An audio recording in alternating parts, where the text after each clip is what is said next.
ప్రధాని నరేంద్ర మోడీ చొరవ వల్ల యోగా అంతర్జాతీయ ఖ్యాతి పొందిందని కేంద్ర మంత్రి బండి సంజయ్ పేర్కొన్నారు. 3, 4,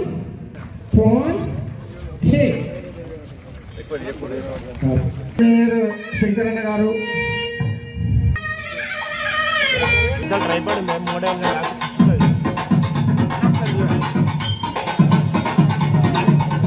డిస్టెన్స్ కానీ మెయింటైన్ చేస్తే కాబట్టి ఆ సూచనను పాటించవలసి. భ్రమణం చేద్దాం, సవ్య దిశలో భ్రమణం చేద్దాం. ముందుగా గదవను తాకేటట్టు చేసి క్రూ ఏ, అదే విధంగా నెమ్మదిగా అపసవ్య దిశలో తిప్పుదాం. ఏ బలంగా ఒకసారి మూద్దాం, తర్వాత ఒకసారి గుడ్లప్పగించి తెరిచే ప్రయత్నం చేద్దాం. క్రూ एक, 2, 3, 5, 6. ద్రుత వ్యాయామం అయిపోయింది. స్టేజ్ మీద